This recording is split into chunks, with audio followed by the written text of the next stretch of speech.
Building खरीदनी है, मुझे प्लांट खरीदना है, ये फिक्स टाइप एक्सपेंडिचर है। But day to day run करने के लिए हमें जो खर्चे चाहिए होंगे उनको हम बोलते हैं वर्किंग कैपिटल एक्सपेंडिचर, या फिर आप इनके पॉइंट ऑफ हमने यहाँ पे सामान भेजा है बाहर की कंट्री में, तो उस टाइम तो hello everyone, welcome back to my YouTube channel study simplified. और हम बात कर लेते हैं हमारे नेशनल इनकम को कैलकुलेट करने के थर्ड मेथड यानी कि एक्सपेंडिचर मेथड के बारे में। एक्सपेंडिचर मेथड को समझते हैं सबसे पहले कि कैसे इसकी फॉर्मेशन होती है, फॉर्मूला कैसे हमें डिराइव करना है, क्योंकि हमें रटाफिकेशन नहीं करना है, नो क्रैमिंग। पहली तो बात है, हम कर रहे हैं बात एक्सपेंडिचर मेथड की।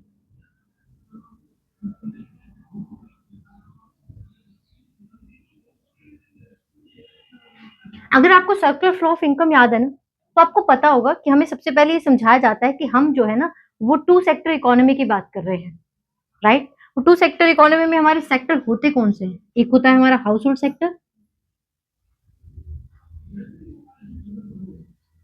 एक होती है हमारी गवर्नमेंट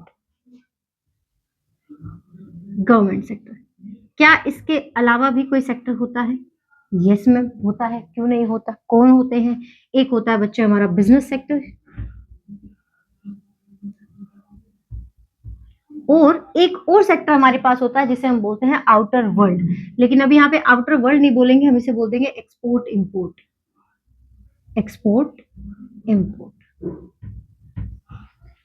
सो बच्चे, अगर हमारे पास अगर ये चार सेक्टर होते हैं इकोनॉमी को रन करने के लिए नहीं, बट ये होते ही है किसी भी इकोनॉमी में, इकोनॉमी जो है वो रनिंग इकोनॉमी है। तो अगर मुझे एक्सपेंडिचर मेथड से नेशनल इनकम कैलकुलेट करनी है, तो मुझे क्या करना है, मुझे सारे के सारे सेक्टर्स का ना खर्चा टोटल कर लेना है, क्योंकि कहीं ना कहीं ये सभी के सभी कहाँ एक्सपेंडिचर कर रहे होंगे बच्चे। ये सारा एक्सपेंडिचर जो है कहीं ना कहीं इनके कंजम्पशन के लिए हो रहा होगा। और हमें पता है कि सर्कुलर फ्लो ऑफ इनकम का रोल है कि अगर एक का खर्चा है तो वो दूसरे की इनकम बनती है। तो यानी कि हमने प्रोडक्शन मेथड से तो इनकम कैलकुलेट कर ली, हमने इनकम मेथड से इनकम कैलकुलेट कर ली। अब तीसरा हमारे पास जो एस्पेक्ट बचा है सर्कुलर फ्लो ऑफ इनकम के अकॉर्डिंग, वो है आपका एक्सपेंडिचर मेथड। तो अभी हम क्या करेंगे, वन आफ्टर वन इन सभी के खर्चों को टोटल करेंगे। लेकिन यहाँ पे थोड़ा सा ट्विस्ट है बच्चों। ट्विस्ट क्या है? ट्विस्ट ये है कि आपको ना पेपर के अंदर या फिर आपके जो फॉर्मूला आपने देखा होगा अपने बुक्स के अंदर, वहां इन सेक्टर को इस तरीके से नहीं नाम इनका मेंशन किया जाता जैसे मैंने अभी लिखा हुआ है, बल्कि थोड़ा सा यहाँ पे स्टेटमेंट्स और वर्ड्स के साथ खेला जाता है। कैसे? आपके हाउस होल्ड सेक्टर को they are naming private final consumption expenditure, ये बोला जाता है। यानी कि हम जैसे लोग जो हमारे घर गृहस्थी चलाते हैं, अगर हमारे खर्चे की बात करें तो हमारे खर्चे को क्या नाम दिया जाता है बच्चों? Private final consumption expenditure. Likewise government के एक्सपेंडिचर को भी क्या कहा जाता है? कोई ज्यादा डिफरेंस नहीं है, प्राइवेट की जगह आ जाएगा आपका नाम गवर्नमेंट ओनली। तो मैं शॉर्ट में ही लिखूंगी government final consumption expenditure. Fine. अब आते हैं मैम बिजनेस सेक्टर के खर्चे को क्या कहा जाता है। अब देखिए, जब आप एक बिजनेस को रन करते हैं ना, तो हमें पता है कि हमें दो तरह के खर्चे करने होते हैं। हमने बिजनेस में भी पढ़ा होगा, अकाउंट्स में भी अगर आपको इतने अच्छे समझ में आई होंगी। एक करंट एसेट होती है, एक नॉन करंट एसेट होती है, राइट। तो सेम वे में बिजनेस के अंदर जब हमारा खर्चा होता है ना, तो वो दो तरीके की आइटम्स या आप कहो दो जगह से आपकी इन्वेस्टमेंट होती है। एक होती है लॉन्ग रन के अंदर, जिसको हम बोलते हैं fix capital formation. I hope आपको पता होगा कि कैपिटल फॉर्मेशन जो है वो इन्वेस्टमेंट को कहा जाता है। तो मैं बोलूं फिक्स्ड इन्वेस्टमेंट या मैं बोलूं fix capital formation, two are the same thing. तो यहाँ पे अगर बिजनेस सेक्टर की मुझे यहाँ पे एक्सपेंडिचर को कैलकुलेट करना है, तो मुझे समझना पड़ेगा दो टाइप के खर्चे किए जाते हैं। एक जो फिक्स है, जैसे मुझे लैंड खरीदनी है, मुझे बिल्डिंग खरीदनी है, मुझे प्लांट खरीदना है, ये फिक्स टाइप के एक्सपेंडिचर है। But day to day run करने के लिए हमें जो खर्चे चाहिए होंगे उनको हम बोलते हैं वर्किंग कैपिटल एक्सपेंडिचर, या फिर आप इनके पॉइंट ऑफ व्यू से भी बोल सकते हैं कि आप ज्यादातर जो हमारा बिजनेस का खर्चा होता है, क्योंकि हम यहाँ इकोनॉमिक्स में ना इनपुट्स के बारे में बात करते हैं, तो वो हमारा एक्सपेंडिचर जो है वो इन्वेंट्री को लेकर होता है ना। रॉ मटेरियल तो चाहिए कि नहीं चाहिए। तो आप एक्सपेंडिचर को क्या नाम देने वाले हैं? आप बोलने वाले हैं इनको ग्रोस फिक्स्ड कैपिटल फॉर्मेशन बोल सकते हैं। हाँ,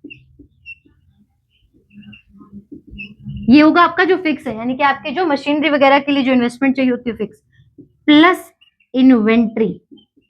इन्वेंट्री का क्या मैम? इन्वेंट्री में चेंज। ठीक है, तो ये हमारा हो जाएगा बिजनेस सेक्टर का आपका एक्सपेंडिचर। बात करें अपने एक्सपोर्ट इंपोर्ट की, एक्सपोर्ट इंपोर्ट मतलब आप जब बाहर से चीजों का एक्सचेंज करते हैं, बाहर की कंट्री से आप कर रहे हैं या बाहर वाले कंट्री के लोग आपके यहाँ से सामान एक्सचेंज कर रहे हैं, उसको यहाँ पे बोला जाएगा नेट एक्सपोर्ट। क्या बोला जाएगा? नेट एक्सपोर्ट, याद रखिएगा अगर आपको क्वेश्चन के अंदर नेट इंपोर्ट दिया होगा, क्योंकि देखो एक्सपोर्ट का मतलब क्या हुआ कि हमने यहाँ पे सामान भेजा है बाहर के कंट्री में, तो उस टाइम तो हमारी इनकम जनरेट होती है, तो हम इसको क्या करते हैं, हम इसको प्लस करते हैं, क्योंकि हमें निकालनी थी टोटल इनकम। तो टोटल इनकम मतलब इनका खर्चा, गवर्नमेंट सेक्टर का खर्चा, बिजनेस सेक्टर का खर्चा और बाहर का जो भी आपने लेन देन किया। लेकिन अगर क्वेश्चन के अंदर आपको इंपोर्ट की वैल्यू हाई गिवन है, क्योंकि नेट एक्सपोर्ट का फॉर्मूला क्या होता है, इसका फॉर्मूला होता है बच्चों एक्सपोर्ट माइनस इंपोर्ट, शॉर्ट में आप एग्जिम बोल सकते हो, एग्जिम पॉलिसी भी होती है। लेकिन in a case, in certain case, अगर आपको यहाँ पे इंपोर्ट जो है वो हायर दिया हो वैल्यू में, in terms in comparison with the export, तो आपका ये जो आंसर है वो यहाँ पे नेगेटिव आ जाएगा। ठीक है, कैसे, अगर ये यहाँ पे 100 गिवन है, 100 करोड़, और एक्सपोर्ट सिर्फ 80 करोड़ रुपीज है, तो आपके पास यहाँ पे जो है नेट एक्सपोर्ट नहीं दिया होगा, हम इसको बोलेंगे नेट इंपोर्ट। और नेट इंपोर्ट को करना होता है माइनस, क्योंकि एक्सपोर्ट तो इनकम थी, तो नेट इंपोर्ट अगर आ रहा है तो यानी कि नेगेटिव फिगर आ रही है, यानी कि पेमेंट हमें ज्यादा करनी पड़ी है। ठीक है, so after adding up all of this, after summation of all this sectors, इनके एक्सपेंडिचर से हमें मिलने वाला क्या है मैम, टोटल एक्सपेंडिचर मिलने वाला है। But what we going to call it, ठीक है, हम इसको बोलने क्या वाले हैं, हम इसको बोलने वाले हैं जीडीपी एट मार्केट प्राइस। और आपको मैंने बताया है कि मैं नहीं चाहती कि मेरा कोई भी स्टूडेंट यहाँ क्रेमिंग करे, तो इसलिए मैं आपको ये भी बताऊंगी कि जीडीपी एट एमपी ही क्यों बना हुआ है। तो सबसे पहले देखते हैं ग्रोस, ग्रोस और नेट का आपको मैंने पहले भी बताया था, ग्रोस और नेट का हम जो कंसेप्ट यूज करते हैं वो डेप्रिसिएशन के लिए करते हैं। तो क्या यहाँ पे आपके पास मशीनरी थी, यस मैम। कैपिटल फॉर्मेशन क्या होता है, investment, investment can be done in the machinery, तो आपने तो उस मशीनरी को नेट किया ही नहीं, यानी कि जो टोटल आने वाला है वो ग्रोस आने वाला है। लाइकवाइज डोमेस्टिक, अब आप बोलोगे मैम यहाँ डोमेस्टिक क्यों आ रहा है, जबकि हमने तो यहाँ पे जो है नेट एक्सपोर्ट को भी ऐड कर दिया, आउटर वर्ल्ड की इनकम भी हमने प्लस माइनस कर दी है। तो ऐसा हमने किया नहीं है बच्चों, हमने सिर्फ आपकी गुड्स को यहाँ पे एक्सचेंज किया है। नेट फैक्टर इनकम जो आपकी फ्रॉम अब्रोड होती है वो अदर देन दीज फैक्टर होती है, यानी कि ट्रांसफर इनकम होती है, यानी कि फ्री जो एक्सचेंज होता है, जो ट्रांसफर किया जाता है, गिफ्ट वगैरह एक्सचेंज किए जाते हैं, वो इनकम अभी भी मैंने यहाँ पे ऐड नहीं की है। देन मैम मार्केट प्राइस क्यों आया, क्योंकि आप खुद भी समझ लीजिए ना, इन्वेंट्री आपको दिख रहा है, कंजम्पशन आपको दिख रहा है, गवर्नमेंट का हो, प्राइवेट सेक्टर का हो, बिजनेस सेक्टर का हो, तो बच्चे जब आप कंजम्पशन करते हैं तो you have to stand in the market. ठीक है, आप मार्केट में खड़े होकर चीजों को एक्सचेंज करते हैं करेंसी के उसमें, और तब आपको जो चीजें मिलती है वो हमेशा मार्केट प्राइस पे अवेलेबल होती है, वो कभी भी फैक्टर कॉस्ट पे अवेलेबल हो ही नहीं सकती। So with this formula we are going to have GDP at market price. अब हमें इसको क्या करना होता है मैम, अब हमें इसको कन्वर्ट करना पड़ेगा नेशनल इनकम के अंदर, क्योंकि अल्टीमेटली तो हमारा गोल नेशनल इनकम ही है। अब इसको बनाएंगे कैसे नेशनल इनकम, तो बहुत सिंपल से स्टेप आपने फॉलो करना है। ग्रोस को डोमेस्टिक, ग्रोस को नेट बनाने के लिए क्या ऐड करते हैं, माइनस क्या करते हैं हम, डेप्रिसिएशन को माइनस किया जाएगा। डोमेस्टिक को नेशनल बनाने के लिए क्या ऐड किया जाएगा, net factor income from abroad minus किया जाएगा।